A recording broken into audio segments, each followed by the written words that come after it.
Hey Blazers, this episode is brought to you by Audible.com, an Amazon company. Get a free audiobook download and a 30-day free trial at www.audibletrial.com/Blaze Entertainment or visit the sponsor and supporters links on our website at entertheblaze.com. With over 180,000 titles to choose from your iPhone, Android, Kindle, or MP3 player. Now, let's start the show. 5, 4, 3, 2, 1, 0. Let's start the party. Locked in to the hottest station on the planet.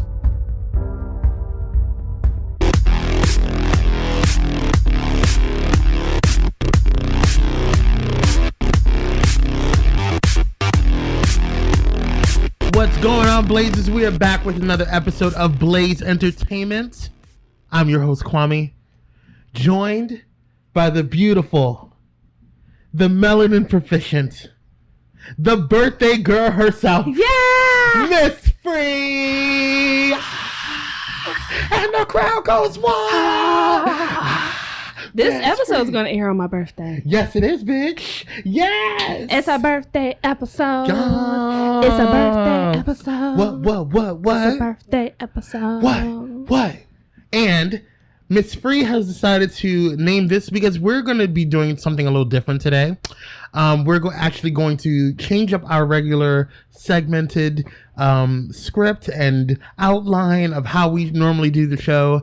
And we're going to call this Free Talk. Free Talk with Miss Free. Yes. With Miss Free. So we're gonna do things a little differently. Yeah. So we're gonna have Miss Free take the reins of the episode, and it's gonna go out of order. It's gonna go out of order. We're gonna talk about random shit. It's just gonna be a free for all. The puns are coming. I know, it's gonna be corny. It's cool. It's cool. Yes, I'm really happy for you and your birthday this week. Thanks. I'm very sorry that I'm unable to attend your extravaganza in Vegas. But so if y'all see me out there, you know, don't get crazy. Don't get crazy. Because I might have to smack you if you roll up on me too quick. Right. But you know, say what's up. Yes. And I'll be like, what's up, girl? Buy a bitch a drink or a shot. You know, say, hey, how you doing? You'll see me. I'll have a birthday sash on or something. Girl, you gonna be fierce. I've seen your dress, bitch. Yes. I'm excited. You didn't see it with me on. Yes. You will. I will take pictures. Yes, pictures and video. It's not all the pictures and videos. Yes, bitch. I have to live vicariously as if I'm there. Make sure you look at my Snapchat. Oh, yes. Duh. You're going to be the only reason I watch Snapchat now.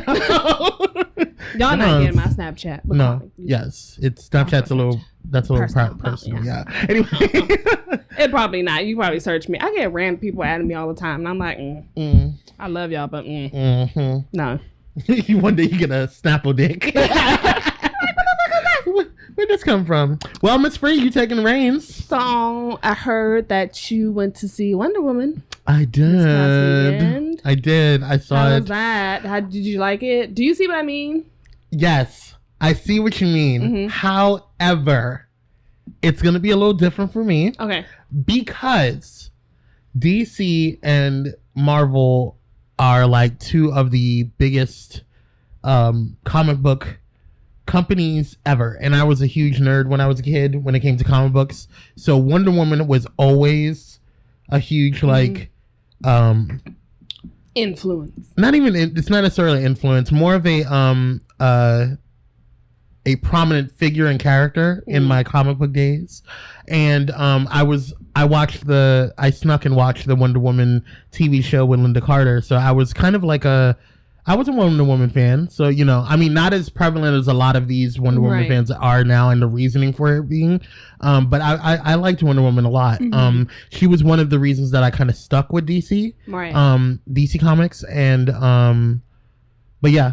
It's not that I don't like Wonder Woman, it's just that you don't relate to it. Yeah. And that's okay. You know what? Her sister I will, though. Yes. Nubia. Yes. You know, hello, girl. Yes. Hey, you know, we here. But I did like the movie. Movie was fucking epic. Yeah, it was good. And here's the thing about Wonder Woman many things I liked about Wonder Woman. Spoiler alert, if you guys haven't seen it. I really appreciated the authenticity, or not the authenticity, the how much they stay true to the story of Wonder Woman. A lot of different comic book or comic book made to movie type movies they kind of deter a little bit. But for the most part, they stuck with it and also enhanced it by really talking about prominent connections and things that people didn't really pay attention to in the Wonder Woman comics. So I really like that. And also, Gal Gadot, gorgeous woman. Yeah, she's gorgeous. She's absolutely Ain't nobody stunning. even denying her that. She's a pretty lady. She's a pretty lady. And what I really liked about it is that it wasn't like, it was such a great representation of what a female heroine should be in a movie. And in terms of like, one of the reasons why Frozen was so big is because it wasn't like, a knight in shining armor coming to save, Elsa and Anna. With Wonder Woman, it was like, the same thing was, it wasn't like another, a knight in shining armor coming, to rescue the damsel in distress. Like Wonder Woman was handling shit. Even though he tried. He tried it. But I don't know if you remember the part where she came into that, I think it was like the British Council or whatever, some government, parliament or whatever was going on. And they were like, why is a woman in this room? And she kept cussing them. She was like, shame on you and shame on all of you, and kept cutting them off. And I love that because women are like, when it comes to like those type of things in government, women get cut off a lot. And so I liked that she overpowered them. And it was just one woman in a room full of 30 or 40 fucking asshole men, being misogynistic and just looking at her like she's stupid. She ran shit. And I was like, yes, bitch. Little did they know that she could whoop all their asses twice. Slap them all at the same time. Whoop all their asses, kill them, and resurrect them and beat the hell out of them again. TMZ reported that she's only made $300K for all 3 movies. What? Superman versus Batman, Wonder Woman, and I guess Justice League is coming out soon. And she only made $300K? That's what they're reporting. I don't know about that. It says reports have sources that Gadot made $300K for each of the 3 movies she's made. So each, my bad. Each, not for all. That still doesn't sound right. It does sound right to me. It kind of does, because the Wonder Woman, the other DC movie sucked. You know what I mean? But now that this movie has made over $570 million, she's gonna start renegotiating her contracts, and bitch, I would too. Yeah, fuck yeah, because that's the only reason people started watching it. Wonder Woman saved DC. This movie saved DC, because had Wonder Woman sucked, they wouldn't even bother coming out. It's like, okay, we're not even dealing with Justice League. I know we already taped it, or we can't bring this shit out. We're done. You know Listen, Jason Momoa, hey, are we going to see Justice League for you? Looking like. In them scaly, coming out the water tight, with the beads rolling down your body. Yes, God. Yes. Let's talk about Christopher Pine. Oh, he is sexy. I don't feel it. You don't think he's cute? He is so cute to me. That's great. I don't think that he's ugly.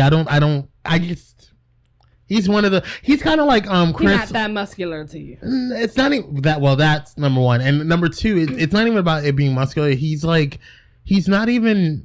He's too skinny for me, and he's too pretty. He's too chiseled. Oh, that's what I think I love about him. Like his his whole face is just like. No, yes. If you're too pretty. And I'm happy I don't look at it often enough, because if I look at him like every day, all day, I'd probably be sick of it. Right. But because I only see him once in a while, it's like, hey, ooh, he is fine. And I feel the same way about what's her name? Chris Evans. I don't feel for him either. Does Captain America? Oh yeah. Steve Rogers. That booty though. Gotta go cute, but little cute one. Anyways, moving on. So Beyonce had her twins on Monday. Yes.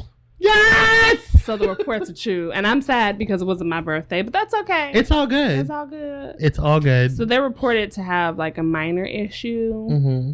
But I don't think it's that big of an issue seeing as Jay-Z was out and about. Yeah.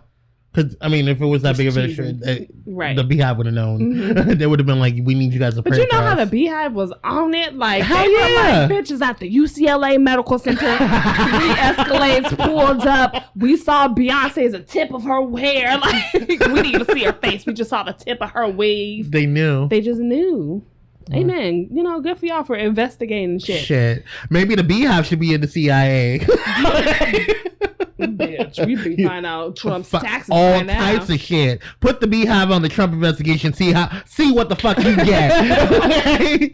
I'm just this saying. Means that. Since y'all having trouble, we'll do it for ya. Okay. So I don't know if they confirmed what were the gender of the 2 babies. I thought it was a boy and a girl. I thought it was a boy and a girl too, but I think that's just allegedly. It's a boy and a girl. They didn't confirm it. Mm-hmm. I think only Beyonce can confirm that it's a boy and a girl or a boy and a boy and a girl. That would be interesting. Okay, we have to go back to our episodes. I don't remember our predictions. I don't know which one I put I think you said 2 girls, and I think I said a boy and a girl, and you said it was 2 girls. I might have said 2 boys. I don't think you said 2 boys. Okay. I'm pretty sure you said. I think you said it was 2 girls.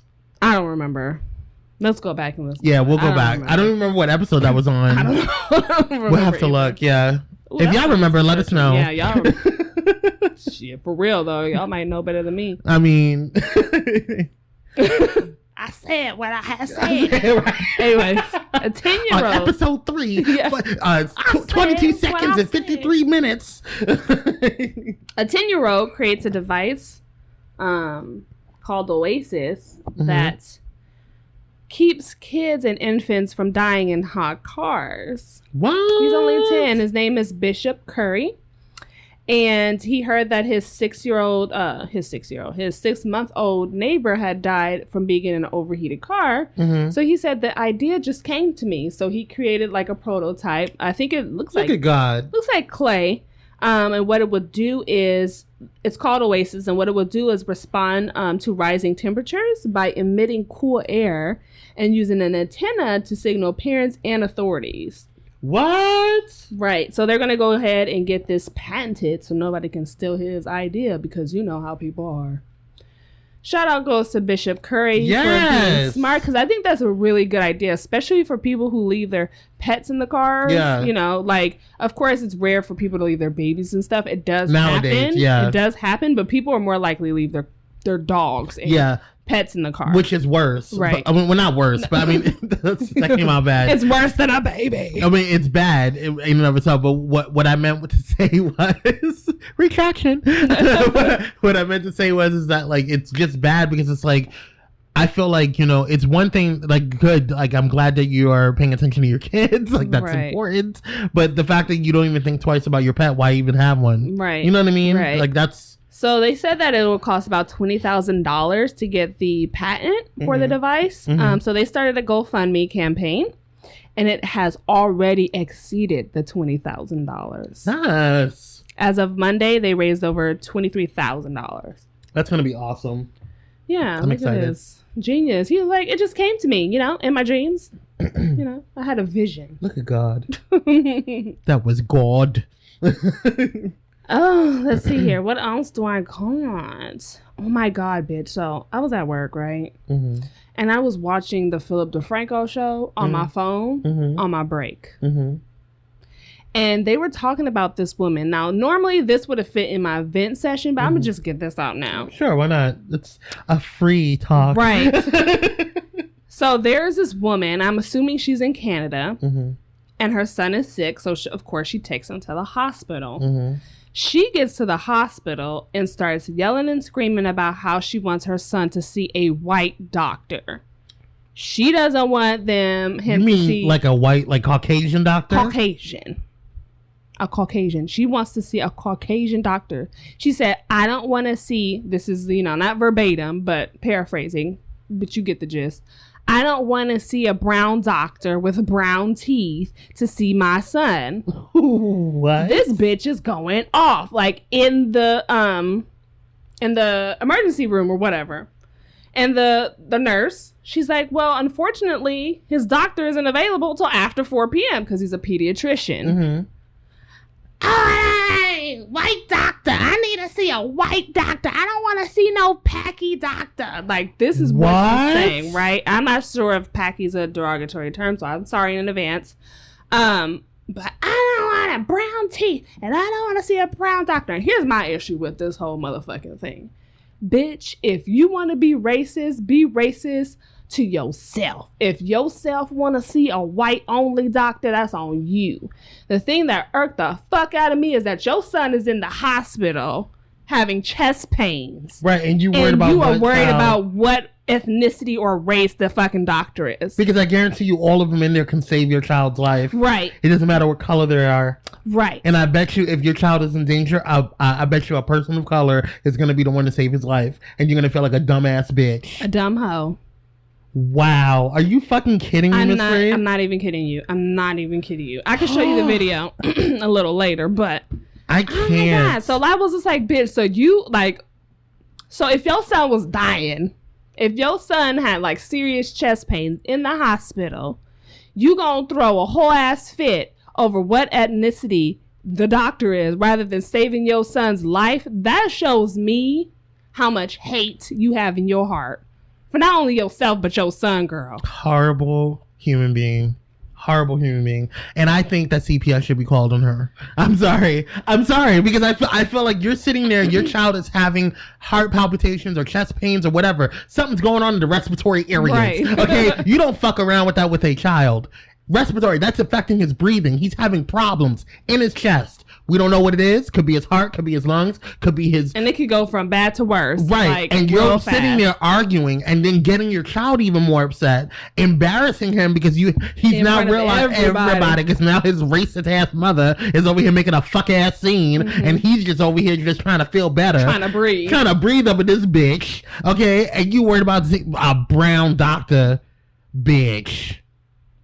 Oh my gay God, I cannot. Are you kidding me? I'm not. This happened real life, true story. I'll show you the video. The bitch is going she's going insane in the fucking hospital. So exhausted. I'm so fucking exhausted with the amount of disrespect, the amount of gall, the amount of just, it's too much. It's every fucking day. And I'm so tired. I'm so drained. I am so tired.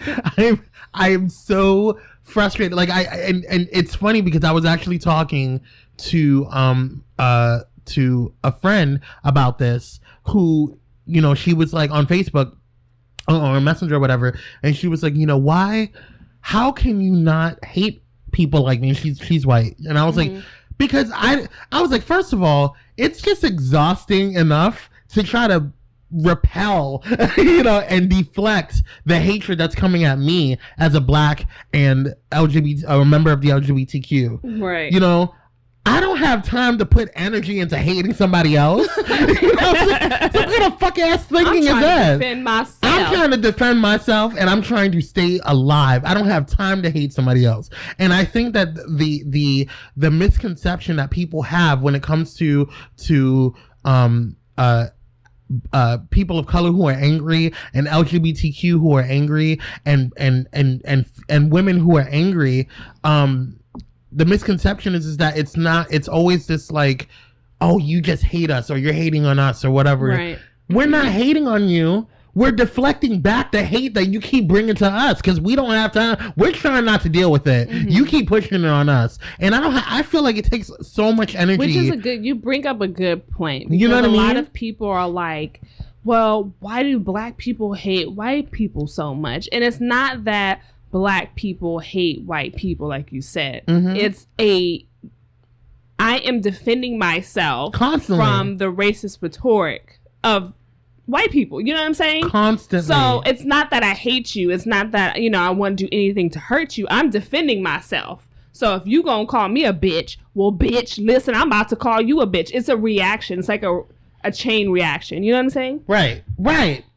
And that's what's like, everybody's so looking at the effect, so much like focusing on the effect, but they're not looking at the cause. Right. You know what I mean? Cause and effect. Bitch, Right. If you've been calling me a nigga or a nigger or whatever all 500 fucking years, you know, whatever, my first reaction to you is gonna be like distrust. I don't trust you. Right. Like, why would you? Like, but I feel like that distrust, like there's this expectation, you know, that we're supposed to have this like high, like it's almost condescending.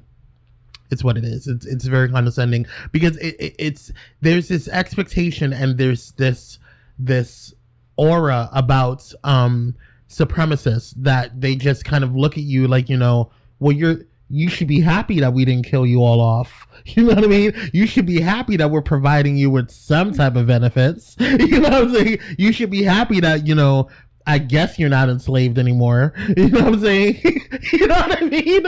And I'm just like, well, bitch, actually. Y'all wouldn't know what the fuck to do. That's why you had to go to Africa and get our asses in the first place, because bitch, you could have do it on your own. I mean, really though, you wouldn't have any. You could have left us alone. We could have had Wakanda. We could have had Wakanda. Oh, would have been in Wakanda. The whole country would have been in Wakanda. Oh my God. Probably would have been the most technologically advanced, high, powerful country in the whole goddamn world. We would have been the superpower. God. Anyways, moving on. So Rihanna did a thing with DJ Khaled. Yes. I'm excited. What? Like, I thought I was going to play. I was like, listen, my phone be knowing.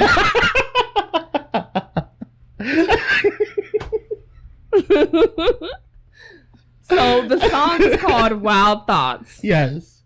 And I died. Girl. I said, ooh, look at Rihanna looking so fine. Like a glass of cold water on a hot summer day. The hottest day of the world. You know what I'm saying? Like, just I was like, the thirst is so real. The sweetest of teas. You know her titties were out. First of all, what? Let me say something. Her thickness was popping. Let me say something. Ooh. I have never said this about any woman. I don't even say this about Beyonce. Okay, because I think Beyonce is one of the most gorgeous women I've ever seen in existence. Mm-hmm. Okay, but I don't think I would sexually be wanting Beyonce because I just revere her as the queen that she is. Right, yeah. But Rihanna's just a snack. Ooh. This girl, she can get it. I may have to give it to her. Like, she is a beautiful woman. Mm-hmm. And she is. I don't know, like. I don't like Beyonce. I could be like, hey girl, let's go shopping, girl. You know what I'm saying? But Rihanna be like, let's go shopping.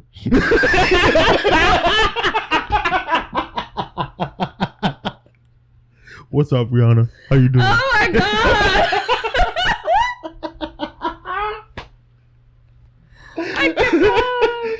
She's so fine. I've been playing that song over and over and over and over. I have to have listened to that song at least 10 times a day because I just keep imagining. Even if I'm at work and I can't listen to watch the video, I'll be imagining. I'm like, Rihanna girl in that blue dress with the sandals. Yes. And then that yellow dress that she had towards the end with the culottes that she looked. Oh, I was like, girl, you better show that ass. Anything Rihanna does is just sexy. She's just so she beautiful. Breathes sexy. She just equates or emotes gorgeousness and emotes sex. And I think it's because she's so confident in her skin, like it exudes out. Yeah, I think she truly does not like. I feel like she truly does not give a fuck. What anybody says. She is the definition of unfuckwithable. She is everything I aspire to be in my whole life. She is unfuckwithable. Yeah. You are absolutely fucking right. That is it. No one can say shit to Rihanna. Nothing. You not can't say one nothing. person. Not even Beyonce. Shit. Beyonce would be like, that's my sister right there. You know what I'm saying? Like that. Not even Beyonce can say anything to Rihanna because Rihanna just does not give a I would fuck. feel some type of way if Beyonce and Rihanna got some serious beef. I wouldn't know what to do with myself. I'd be like, I would die. I just want both my parents to get along. I would implode. I don't know. Like, it's okay. I mean, it's whatever if Rihanna's Navy and Beyonce's Beehive, they get into it because those are the kids. We don't give a fuck about that. If Beyonce and Rihanna, though, I couldn't imagine. It would be a devastation. I don't even know. But you know what? I think, like, Rihanna is on a level of petty, but Beyonce is beyond it. So I don't ever think they would ever... They won't. At least not petty in the public eye. Right. They would have a phone call with each other. Right. Like, what's up, bitch? Listen, Beyonce and her voice, her husky voice. Right. So we need to talk about this. We got to do something because I don't want to have to go and pop a cap in your ass. You know what I'm saying? I'm gonna get the twins, sick the twins on you. Right. And Blue Ivy's acting a little crazy lately. She's getting into her preteens. And I don't want her, like, going to jail. She is so cute. I can't wait to see what Blue Ivy looks like as, like, an adult. Like, Blue Ivy's going to be beautiful. First of all, can we just talk about something that I've noticed? What? Our melanin proficient children are growing up and blossoming into these beautiful, powerful, amazing young women and men. Mm-hmm. Like, if you look at Sasha Obama. I got respect for Sasha. I'm not going to say what I want to say because she's just a beautiful girl. She is a beautiful, absolutely stunning young lady. And she just exudes class. Right. You know what I'm saying? Classy. She exudes class. Yes, like that's exactly it. Just like her motherfucking mother. Like, right. just kids, motherfucking queens up in this bitch. And then, like, I feel like that's gonna be Blue, mm-hmm. but Blue's gonna have that grace and beauty of Beyonce, but that shade of Solange. Like Solange, yes. You know what I'm saying? Yeah. Like, bitch, don't fuck with Blue Ivy, bitch. Yes. And then the twins are coming. Oh, triple threat, ho! Triple threat. Watch. They're gonna change the face of entertainment.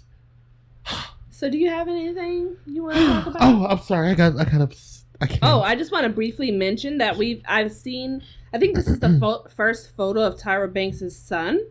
York, okay. And he looks just like Tyra. And like, look at him. Look.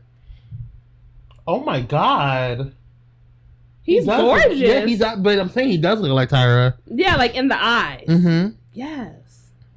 But I just want to briefly mention that. This is the first time that she's put a photo of him online, at least I believe. This is the first time.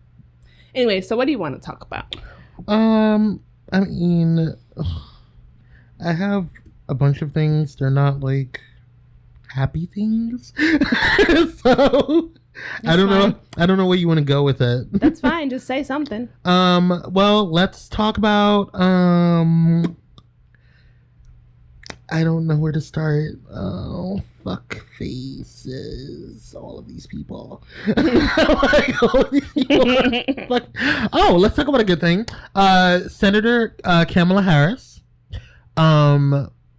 releases an amazing Spotify playlist to celebrate Juneteenth? No, to celebrate African American Music Appreciation Month. Oh, okay. Because African American Music Appreciation Month coincides with LGBTQ Pride. I didn't know that. I didn't know that either. Which is pretty cool. So she stated on her Facebook page, no matter who you are or where you are from, music can bring us all together. For African American Music Appreciation Month, I pulled together a playlist.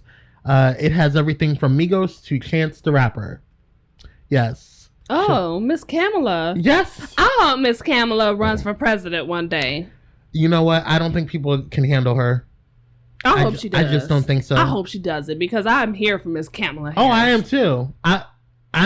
Girl, let me tell you something. Kamala Harris runs for president. She got me. She got 3 votes from me. She got it. Okay.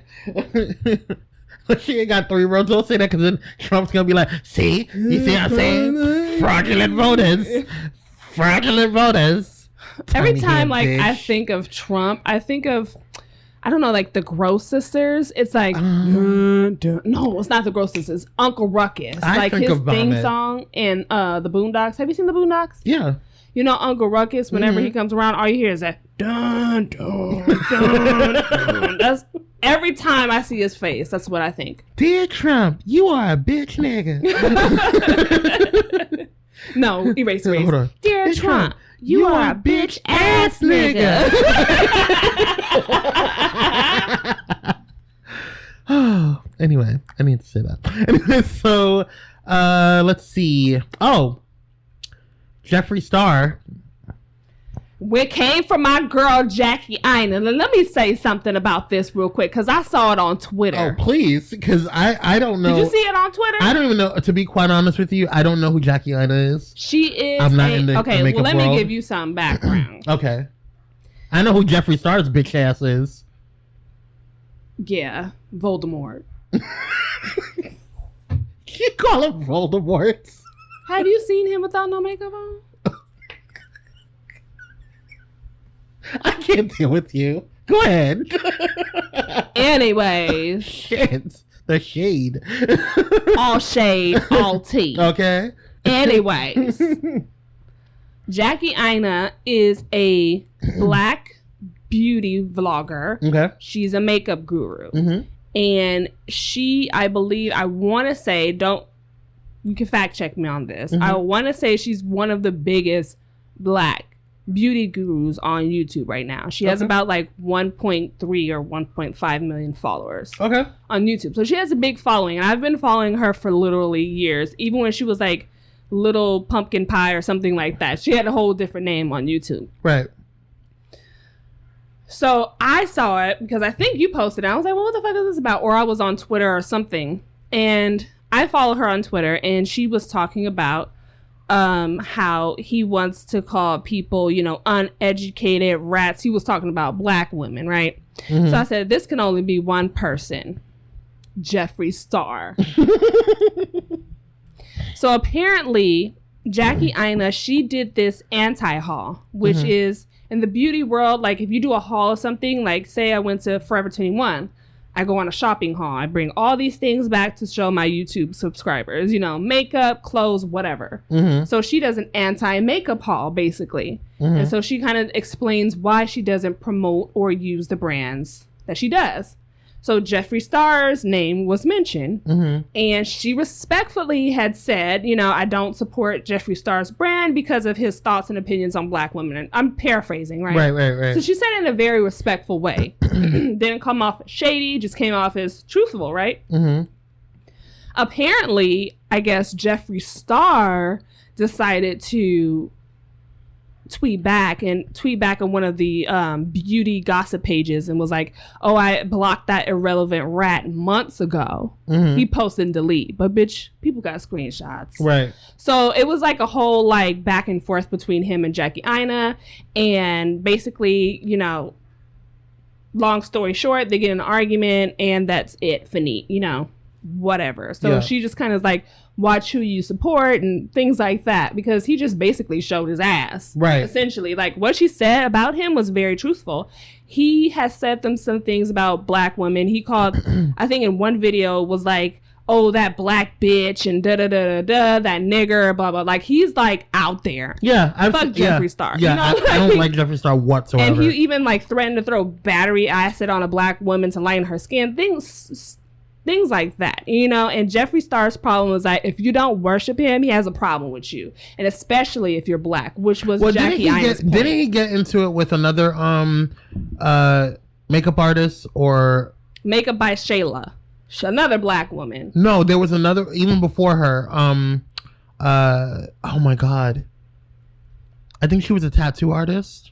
Kat Von D. Yes. Kat Von D. He's been getting into it with a lot of different people. Because Kat Von D used to support him. And Kat Von D, for me, is a little... Excuse me. She has her little side eye, Oh, you got to watch out for her? Yes. Oh. Okay. Okay. Her lipsticks or whatever is cute, but I see, like one of those, I see you, girl. I don't trust you all the way, but yeah, it's just a matter of time. Okay. Like one of those. Yeah. But she and Jeffree Star used to be very close, and then they had a falling out, or whatever the case. So she doesn't support Jeffree Star either anymore. But what were you gonna say about Jeffree Star? I just don't like him. I just wanted to give you back. No, that was perfect. I mean, I don't know what was happening. I honestly, the reason why I posted it in our group is because I thought you would know more about it than I would. I do. Oh, my butt is sticking. Okay. It's hot as hell in here. Yeah, I can't. I don't like Jeffree Star. I haven't liked Jeffree Star for a while, so not here for him. Well, first of all, his products aren't. You won't catch me in them. Let's just say that. Right. Anyways. So, they're not all that. My butt is sticking to the seat, man. Girl. Oh. I got shorts on, guys. I got shorts. Y'all know. Okay. Okay. You got anything else? Nothing else I want to talk about or care for. All right, well, let's take a break. Hey, guys. This episode is brought to you by Pyro Media Network.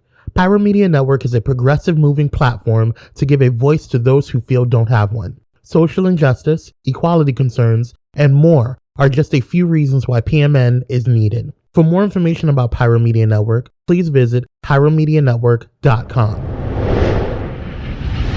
And we're black, we had to take a break, drink some water in this hot ass room. Sip. And we're going to talk about the Dear White People, which would fit in our review section, technically. Yes. We need to get this fucking done because Insecure is coming on. Yes. And then Game of Thrones. How are we going to work that? We're going to have to figure it out. We'll do like half of the reviews Insecure and half of the reviews Game of Thrones. Yeah. All right. We'll figure it out. How are we going to do that? Let's see.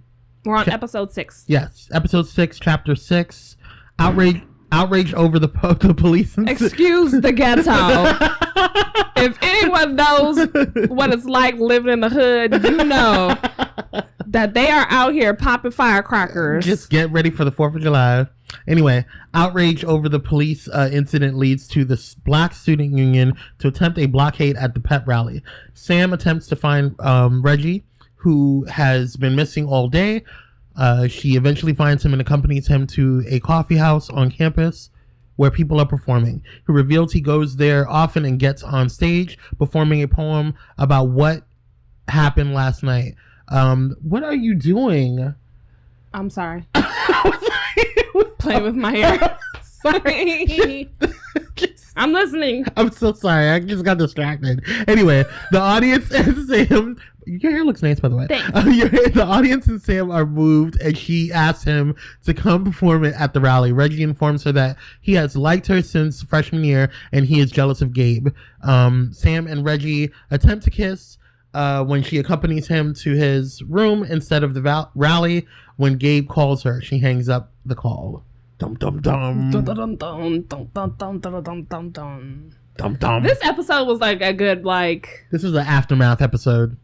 Right. It wasn't about anybody specifically. Right. Yeah. It was just in the aftermath. So I just have something. It's real short and brief. Okay. And this is a problem I have with Sam. Mm-hmm. Sam, girl. Sam. So how is it that you only really start liking Reggie when something bad happens? Right. Right. Like, was it pity sex? Right. Or do you really like him? Or do you really like what's his name? Reggie. Reggie, yeah. I blanked out for some reason. That's all I have to say about Sam, because that irritated me a little bit. Yeah. I was like, first of all, Reggie needs to be with, what's her name? Noelle? Mm-hmm. He needs to be with her. Regardless, I just felt like it was stupid because she was with Gabe. She has commitments to Gabe, and that's it. Like, that's how I feel. Like, I don't condone the whole cheating thing. I don't think that either. Like, if you are done with somebody or you don't feel it for anymore, like, just don't cheat on them. Just, like, move on. I just don't, I'm just not here for feelings coming out of nowhere like that. It's like you only felt some type of way because you felt like you needed to be there for him, which is fine. But you didn't have to open up your legs and be there for him. Right. Like, you could have done other things. Like, it made me lose a lot of respect for Sam. Mm-hmm. Like, just as, like, because she's one of my favorite characters on the show. However, it made me lose a lot of respect for her. Mm-hmm. Like, she got knocked down a couple of pegs. Well, how did you feel about his poem? The poem was sick. The poem was literally like what a lot of Black people feel. Right. I said, "Oh, hit me right in the feels." I cried when I first heard it. I cried the second time I heard it. Right. Like it's a very intense. That's probably one of my favorite scenes in the entire. It was very intimate and very vulnerable. Yeah, vulnerable. It's definitely one of my favorite scenes in the entire series. Right. Mm-hmm. So let's move on to the next. Because there wasn't much to go off in that one. Well, I mean, okay. So do you think that they slept together? Because some people saying that they didn't sleep together, which I don't understand how that's even possible. Like at this point, like why do you not think that they didn't do that? Reggie's fine as fuck, so I don't know why she would. Well, I mean, that's besides the point. Anyways. I think that they slept together? I want to say yes, but then I want to say no at the same time, only because of their interactions in the next episode. I think they slept together. Okay.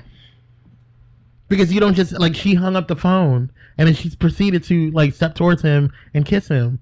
Why are you hanging up the phone, ho? Right. And then the next like, bitch. I want to say yes, but I want to believe that that's not true. I'm still trying to hold out hope for Sam. I'm going to be real disappointed, girl. Anyways, the next episode was about Gabe. Yes. Chapter 7. When Sam misses the rally, Gabe becomes worried. She cheated on him with Reggie. Hello. Okay. Troy organizes a town hall. They didn't say nothing about sex. They fucked. Anyways, okay. Where else? He didn't come. You didn't see them until the next morning, and she was getting dressed. Right? No. No. It didn't. No. It didn't start like that. Oh no, that was Coco and okay, never mind. Sorry, I'm mixing up the show, the episodes. Anyway, when Sam misses the rally, Gabe becomes worried she cheated on him with Reggie. Troy organizes a town hall, which the BSU plans to protest, which Troy approves of. Sam and Gabe informing it, which Troy approves of. Sam and Gabe informing it will make him look better in contrast. While canvassing for the protests, Joelle confides in Gabe that she likes Reggie. They share their worry. No shit. Right? They share their worry Sam and Reggie are hooking up, while Gabe reveals he called the police on the party, not expecting them to hold Reggie at gunpoint, nor that they would carry guns. Joelle warns him to never tell Sam. That night, Sam and Gabe reveal they are in love with each other. However, the next morning, Lionel writes an article proving the police overreacted, which contains the audio from Gabe's 911 call. Sam leaves, ignoring his calls. Gabe goes to the BSU meeting, apologizing for what he did, and asks if he and Sam may talk alone. Reggie puts his arm around her shoulder, which is petty as fuck, but we'll get there. Your thoughts? Gabe. I was rooting for Gabe for a little bit until you did that. I was just like, really, bitch? Really? That's what you do? Really? I think Gabe's episode is kind of like reflective of how white people who are allies to black folk, throughout the episode, he's in black spaces mainly, right? Mm-hmm. And he's sitting there kind of, I think there was one scene where he was just like, well, why does it have to be about race? Why couldn't it be, just about me working harder? Something like that about an essay, because Sam was going off about, his mediocre white man getting over the essay over her friend Joelle, and then he has an internal monologue about why it has to be about that. Why couldn't it just be about him working hard? Or, whatever the case may be. Versus him just going agreeing and being like, yeah, fuck white people, ho, ho, ho. And then everyone laughs. So his struggle is like, how does he be a white ally to black folk? You know what I'm saying? Like, he's like having that internal conflict, a lot of that white guilt kind of, a lot of that misunderstanding. Like, it's just a lot of that going on within Gabe.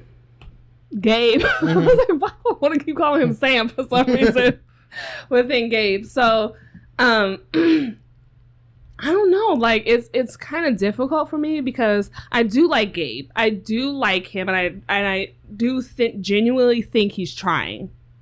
I don't think he meant any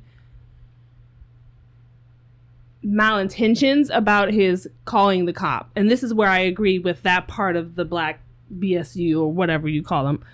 Whatever they're Black Student Union. They're not the Black Student Union, but Troy and Coco's side. Oh, okay. Where there was no malintentions with him calling the police. Mm-hmm. However, at the same time, it's like you being in these Black spaces, you should have picked up on that kind of tension between Black folk and police. You know what I'm saying? Thank you. You are in these spaces. That's the bottom fucking line. And that's where Gabe went wrong. Very wrong, because he let his ignorance get in the way of what the truth was. It wasn't his ignorance. I believe that it was his privilege that got him to where that is. His privilege. Because that's a better word. He does not have a genuine, deep-rooted fear of the police. Exactly. And he never will, because he's a white man. Right. Mm-hmm. You know what I'm saying? And so I think that is where, when he thinks of the police as he was raised and as he was taught and as his privilege allows him to be, to have, he has the genuine feeling and belief that when he calls the police, that's what you do when you need help. You need help, you call the police. When something is wrong, you call the police. As all of us were taught. Right. However, the realities of what happens when a white person calls a police officer and a person of color calls a police officer, a person of color has to hesitate a lot. Right. You know what I'm saying? White person calls a police officer, I need to call the police because I need help. Mm-hmm. Whatever that help is, whatever that issue is, they're taught to call the police because that's what you look at. Law enforcement, they help, they're here to serve and protect. Mm-hmm. Black people, people of color do not have that luxury, specifically Black people. Right. You know what I'm saying? So when you have that fear, he should have known, especially being in spaces, being around a person spaces, like Sam, being with Sam, right? Because when you are with a person of color, you, regardless of what your privilege is, regardless of what you are, you have to take the opportunity. If you want that relationship to work, you have to make sure that you are putting yourself in a situation where you are constantly aware and hypersensitive, just as hypersensitive as that person of color is. Mm-hmm. You know what I'm saying? Because you can't live in your privilege, because if you live in your privilege, you are excluding the person that you're with, regardless if you think it's going to affect you or not, or regardless of of your beliefs on how you grew up. This person of color lives a completely different reality than you do as a person of non-color. You know what I'm saying? As a Caucasian or as a white person. And so it frustrates me, and it makes me feel like that Sam had every fucking right to feel how she felt, to feel that betrayal, that betrayal, and that hurt and that devastation when Gabe, because I truly believe that she loves Gabe at this point. Mm-hmm. So when that came out and she heard the 911 call, I knew she was devastated, because it's like, this is the person. It's a combination of this is the part. Oh my God, it gets me every time. I think it's a combination of her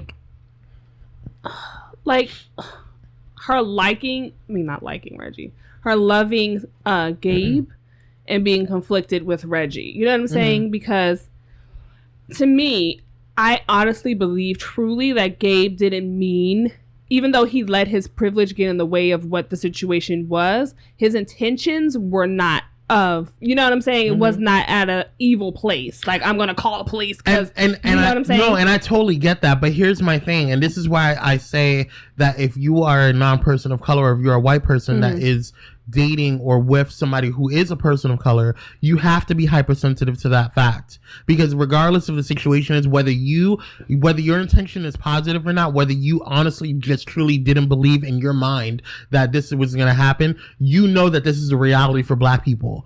Regardless, you know that this is going to instill fear in this person, and it's going to rise up fear in this person because of how their people have been treated. You know what I'm saying? Because of the racial and social climate that is happening right now in this country. So if you are going to sit there and call the police and knowing that this is a reality for this person, that regardless of the situation is like, that's where my frustration comes in. Mm-hmm. Because even it's absolutely valid. Like, I feel like the same way. Mm-hmm.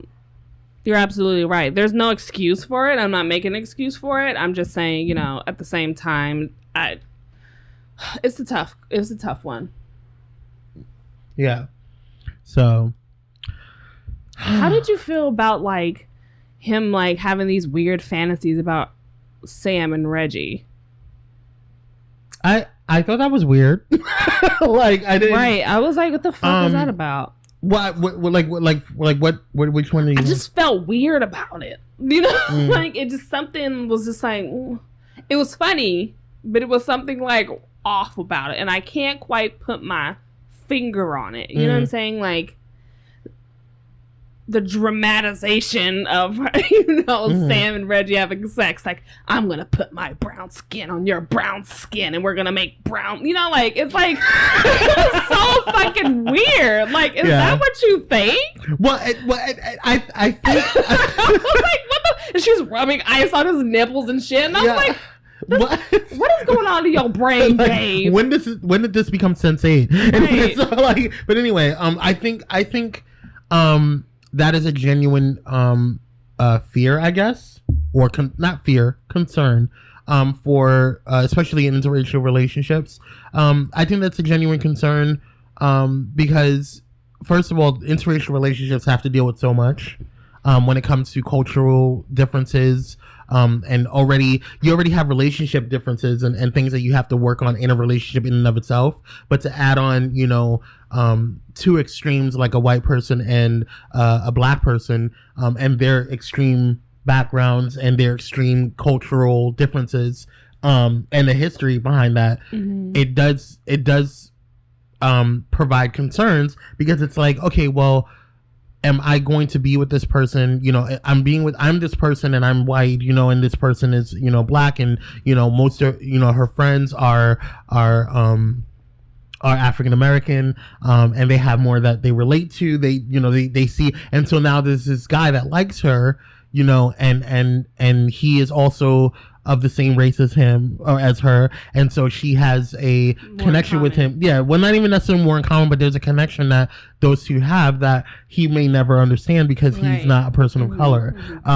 So I mean, that's a genuine concern, but at the same time, and I don't know, Sam didn't fucking help it either, because her fucking ass decided that she's gonna turn off her fucking phone when he's calling, and you gonna go to his fucking ass room. Yeah, but that's another situation. I think the whole Gabe episode really calls to attention like the struggle of being in a relationship of a white person and a black person. You know what I'm saying? Yeah, like definitely. It really brought out the fact that there are a lot of things that Gabe needs to understand about Sam. Yeah, that he's going to have to deal with being in a relationship with a black woman or a black person, period. You know what I'm saying? And I wonder if this is something that heterosexual couples go through too, because like this is something that, of course, bruh. What I mean by that is, like, I'm talking about, because I was thinking about, like, you know, well, what if it's two gay guys, you know what I'm saying? And what if it's two lesbians, or what if, you know what I'm saying? But I thought about it, like, you know, just kind of like, these are two,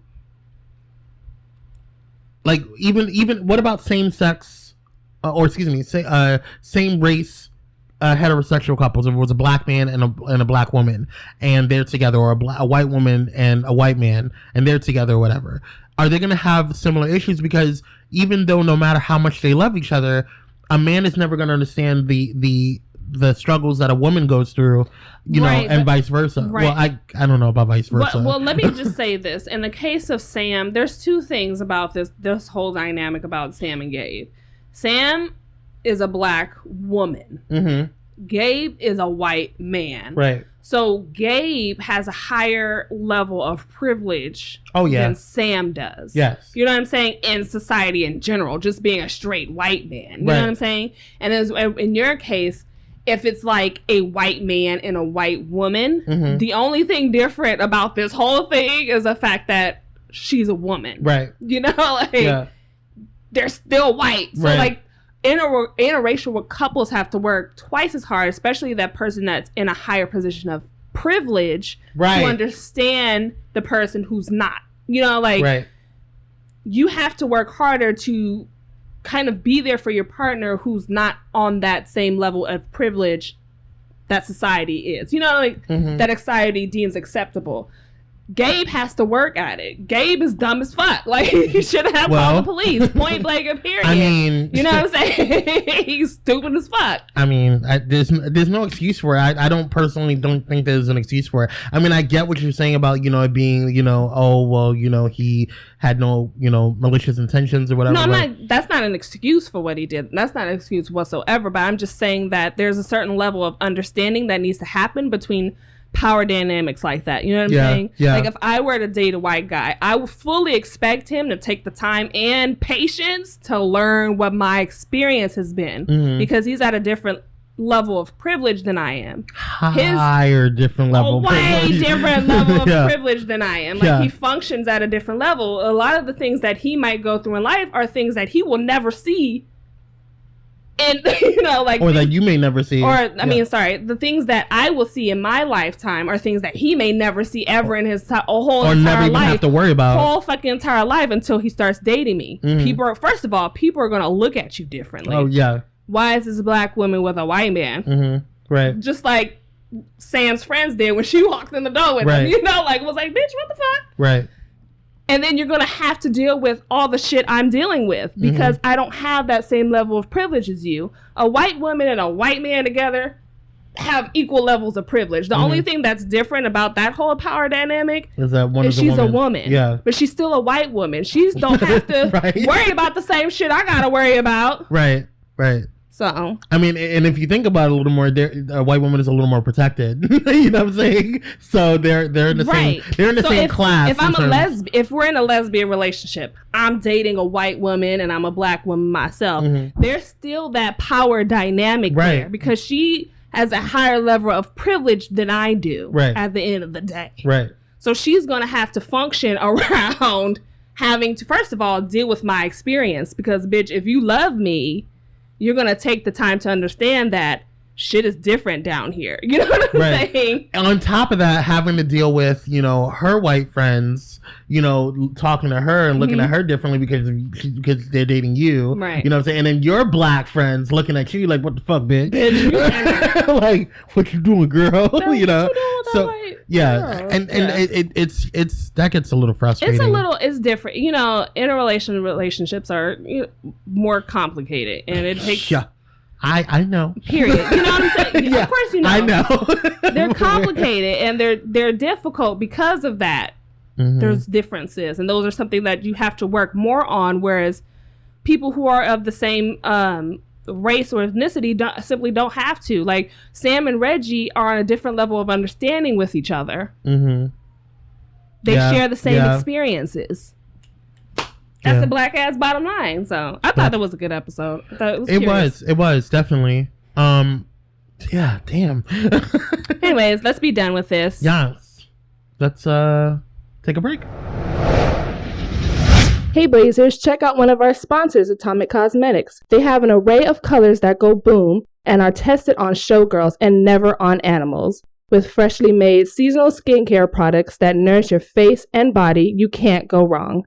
There is also a lot of cosmetics for you to choose from, like blushes, contours, foundations, eyeshadows, and more. Find multitudes of colors and palettes. Visit colorsthatgoboom.com and use offer code BLAZEATOMIC.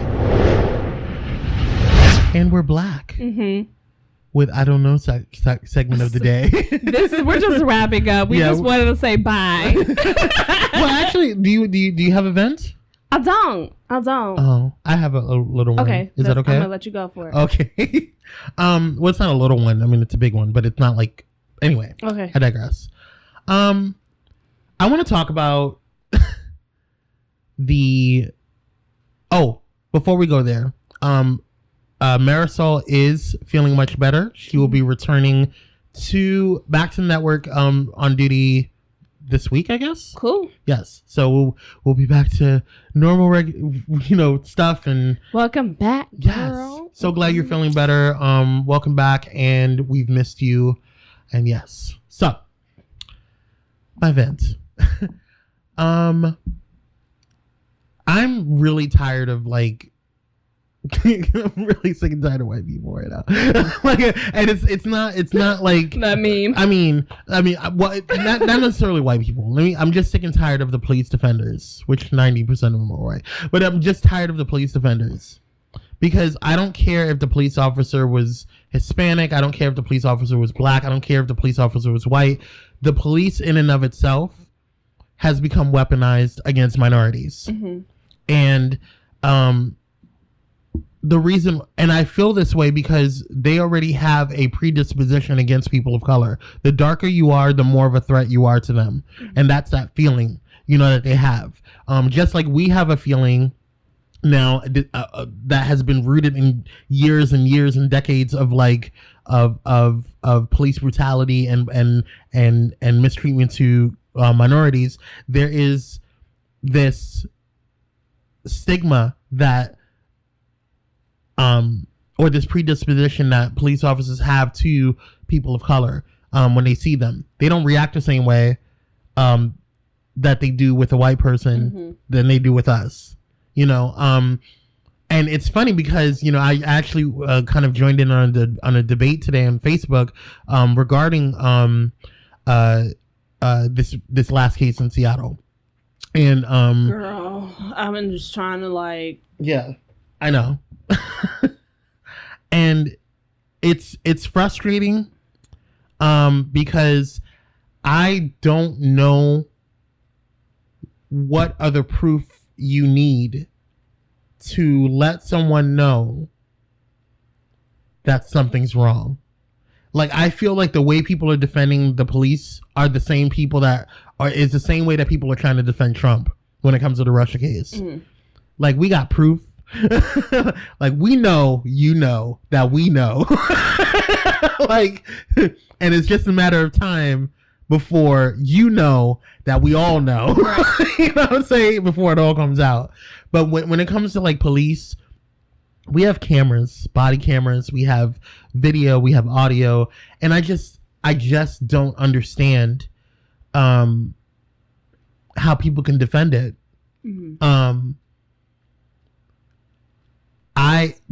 Every excuse that has been brought up today in regards to this victim shaming of this young woman, this pregnant young woman, I don't understand how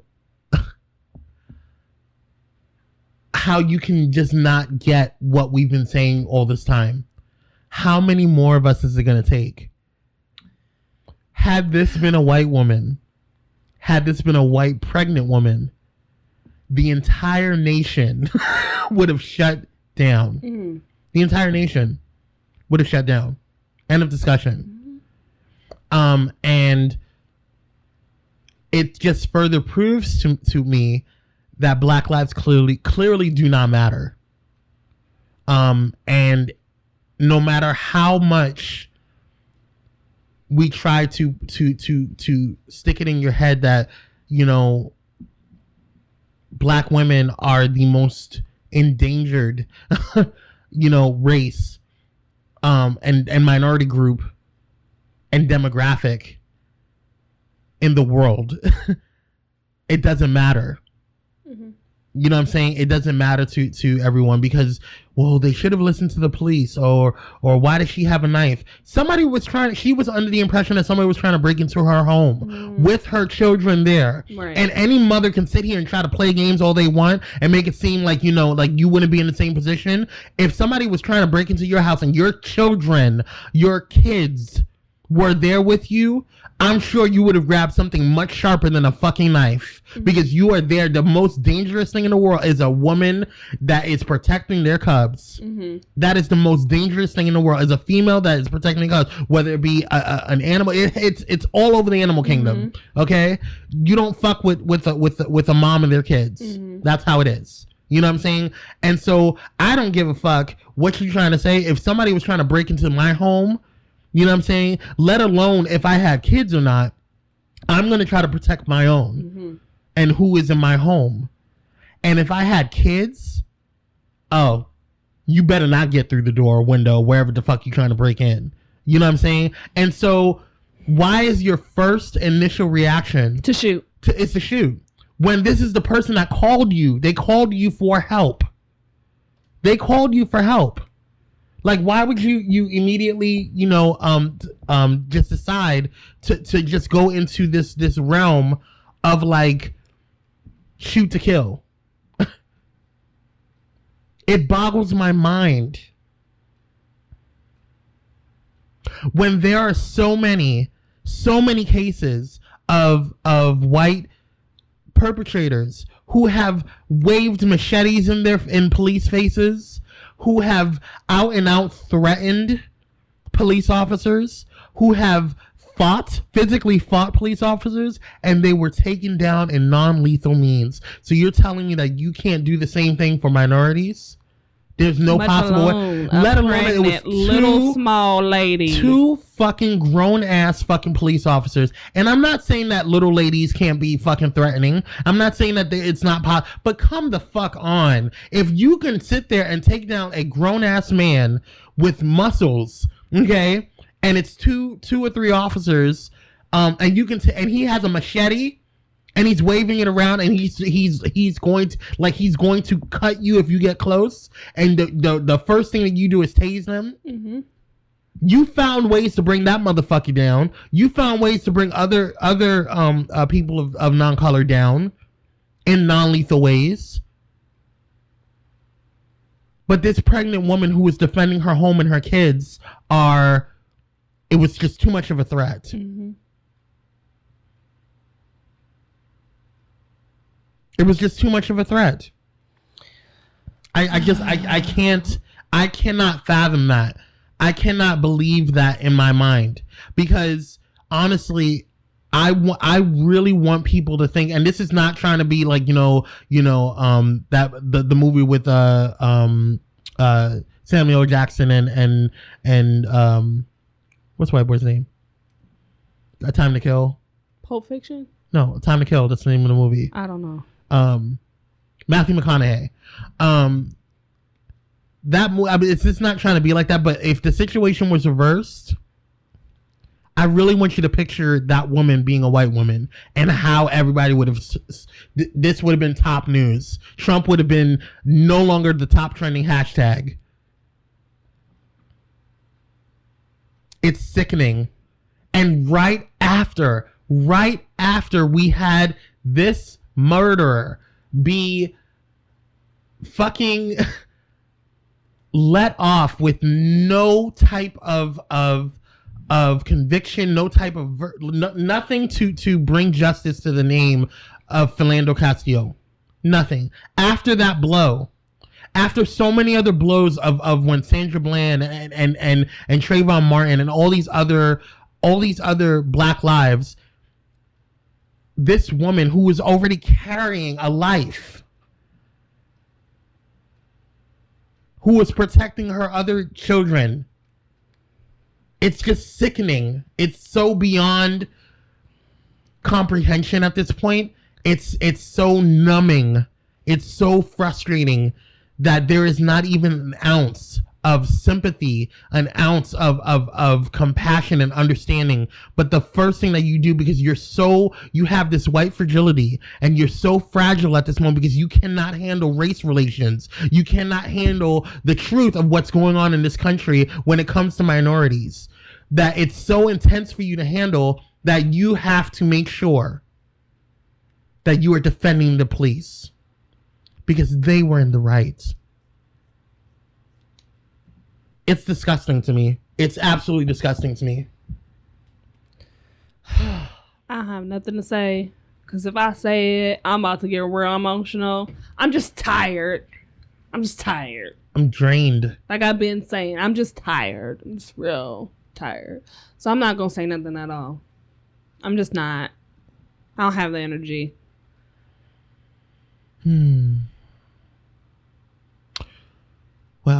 Well, that was Free Talk. Hope you guys enjoyed the first episode of Free Talk. Yes.